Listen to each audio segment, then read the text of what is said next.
the Broncos. All sorts of records broken there. Last week, I didn't introduce us.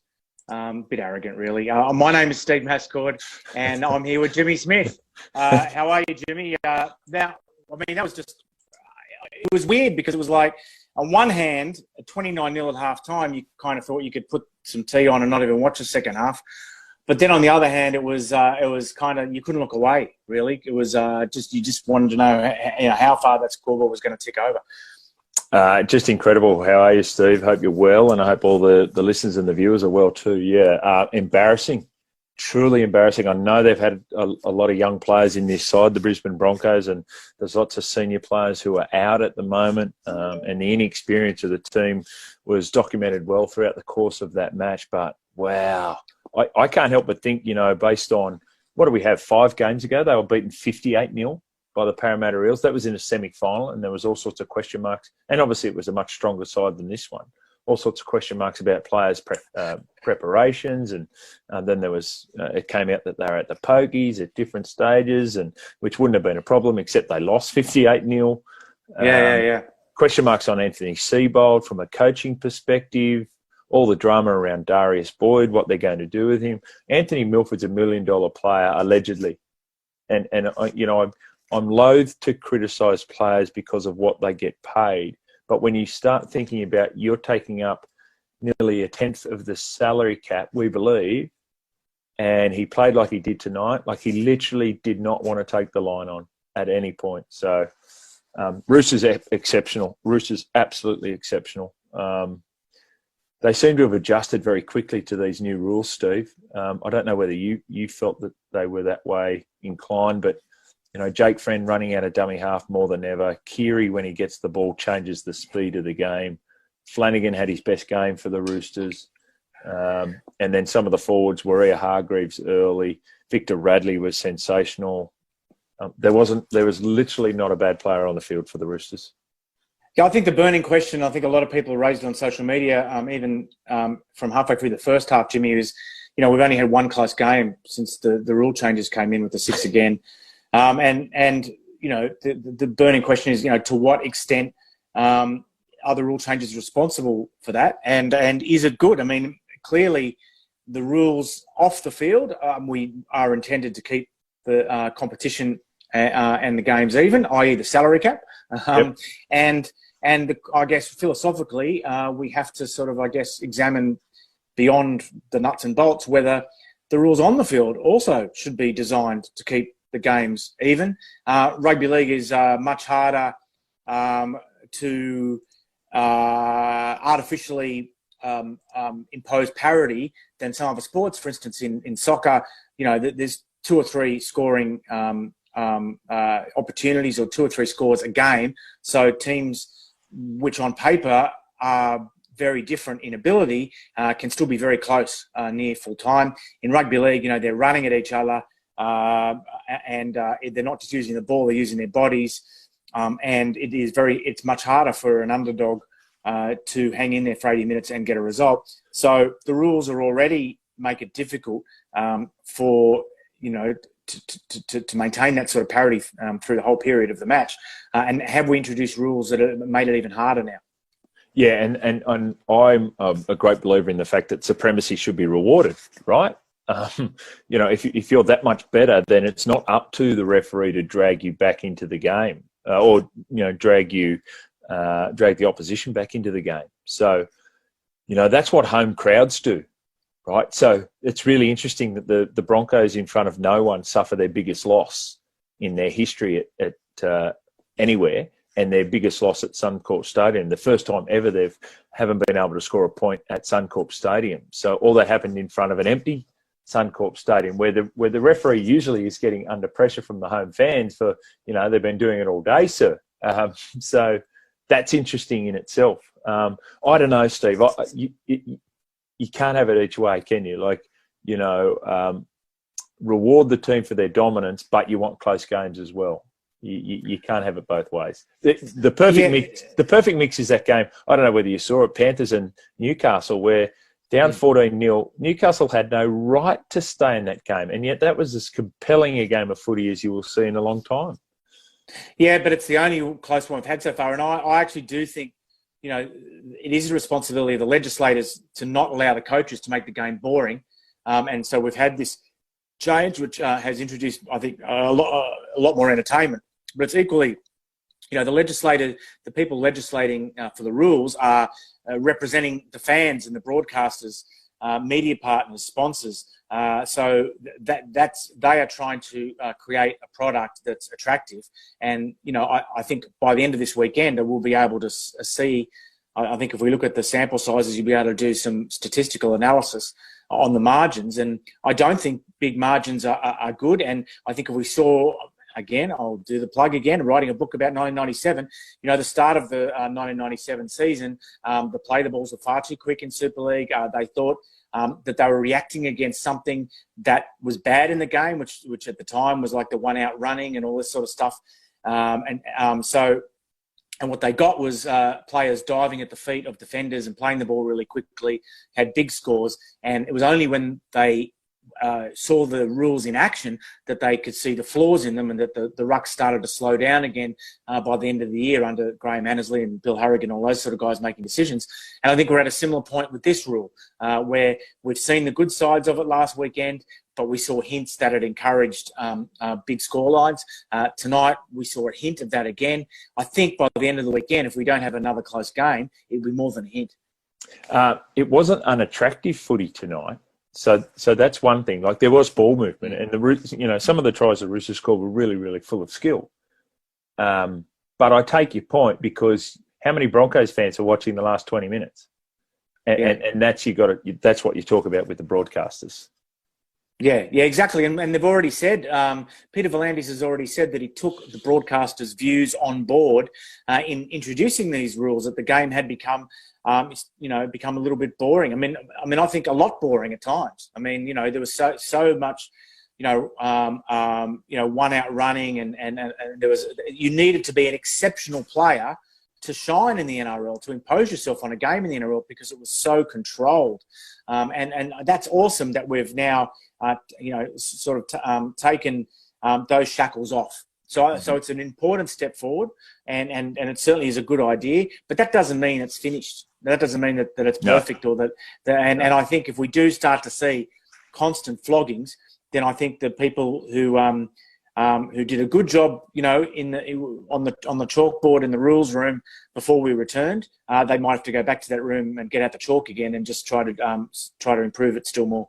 There was a lot of one out running tonight. It was just from the Broncos. That's all. They didn't have anyone running with them, so that created its own problem. Hey, before we look back at last week, give us an update of what's happening in the UK scene. Are we any closer to having Super League back on the field? The last we spoke, which was last week, was August. No change to that? No, even though there's indications, which I think we foreshadowed last week, Jimmy, about the furloughing rules here and how much of your pay packet is paid by the government. That hasn't really led to any definitive announcements regarding Super League or the lower divisions. I know the Premier League is now, they know when they're back. Super League, I think, we'll have a look and see how that goes with the Premier League. I think they want to play as much of the season as possible in front of fans, if that is at all possible. The one thing that has happened this week is the final confirmation that the Ashes tour is off, and then we've had some debate about whether England should play against someone else, be it a home nation or indeed against an Exiles team with some very good players. I mean, imagine if Greg Inglis came over early and played for the Exiles.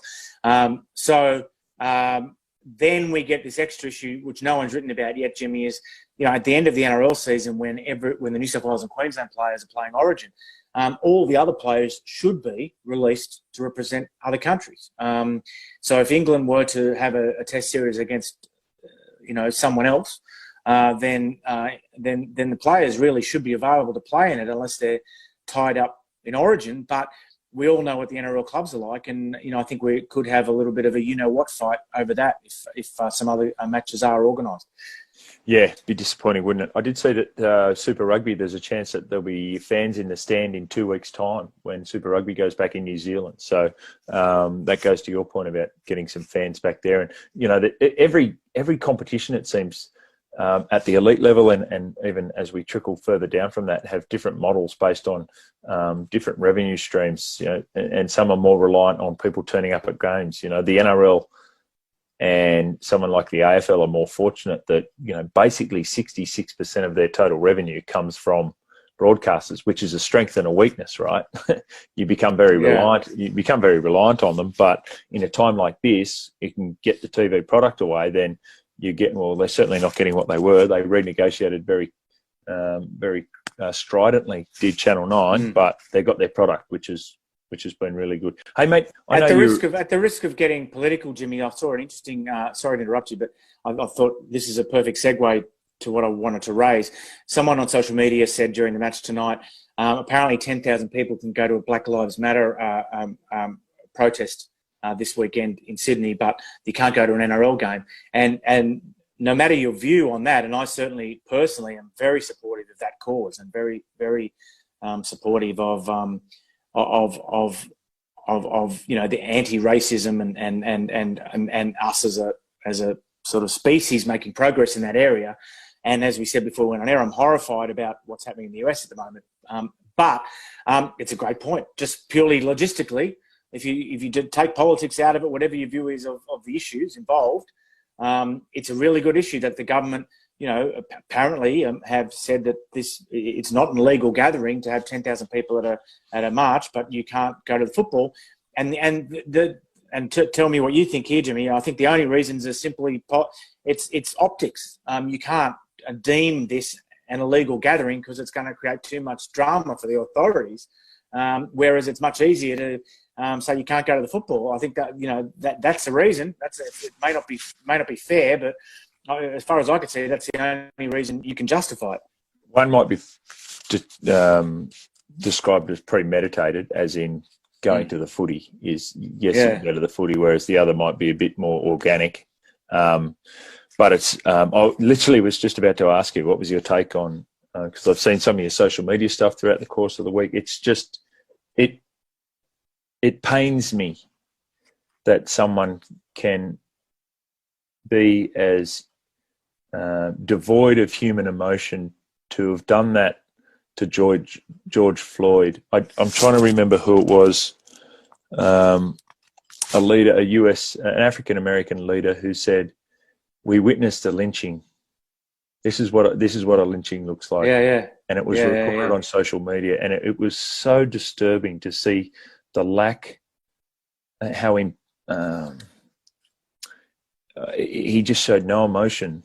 Chauvin, the police officer, I can't believe that someone could have so much hate in their life that they would allow that. And I'm not surprised. You know, I think because of what's happened with COVID and everyone's been on edge, certainly in the US, and I know that firsthand because of family members over there. But you know, I stand with those people who are protesting about what has occurred, because we know it's not an isolated incident.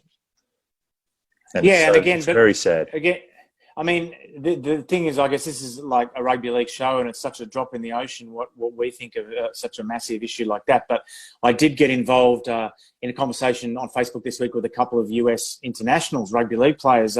Nick Newland, the prop forward, was commenting about, you know, how terrible it was, and how, but also how, you know, that there were opportunists going to these protests and trying to create drama. And then Curtis Kunz, who's also a forward who played for the USA, who is African American, you know, got involved, and he was totally focused on the, you know, George Floyd and the horrible, you know, racism that appears endemic in parts of American life, and to sort of get involved in that conversation and sort of walk the middle of it.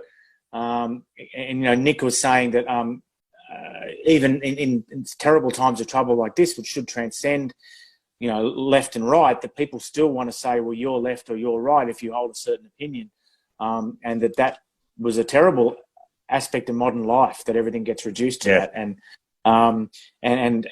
so just again, so you know, I don't, I guess from the point of view of being a rugby league pundit and talking about these giant issues, and it's seeming, I mean, we feel like we have to talk about it, but it does affect people in our little community as well, because our little community, you know, is the United States is part of our little community. So, yeah, and Atlanta is a sort of a newish, you know, hotbed of our sport. Certainly, New York has been, Philadelphia, and so we, you know, we know people who are affected by this, and who are scared to go outside, and whose businesses are affected, and it's a terrible time for everybody. So, you know, I guess on one hand, someone might say you're trivialising it by talking about it on a footy show, and someone else might say you're trivialising it even more by trying to reduce it to rugby league. But you know, I'm just trying to give make it a little bit relevant to the sport we're talking about here tonight. I read a statistic that said that you know, before George Floyd, black workers were being furloughed and put off by employers at a rate of 2 to 1 compared to white workers. So, you know, it's I'm not saying we're devoid of that in Australia, but it's definitely not as prominent as it seems to be in the US. What did you make of last week's round beyond the game we spoke about last Thursday, which was the Eels-Broncos game? But we've spoken very briefly. I think there's about 3.5 minutes extra ball in play each game. There's a huge amount of run meters extra per game, more tackles, etc. Certainly more points, less penalties. Was there a standout side in your mind? Was there a standout player from what you saw? I was excited by the Raiders, but I think everyone over here in the UK who follows rugby league were excited by the Raiders, particularly by the performance of George Williams. He was trending. Yes, he was. He's trending in the UK. You know, Sean Wayne must be, you know, looking at him to be, if he has a game at the end of the year, if Sean Wayne can organise a test or two, must be looking at him to be halfback for England with maybe Gareth Widdop, his partner. But the interesting one, and to rewind a little bit, Victor Radley is eligible for England, and the question is, but Sean Wayne is quite a patriot. He doesn't seem a huge fan of Australians representing England or Kiwis or whatever, Samoans. So whether he would actually pick up the phone to Victor Radley is a big question.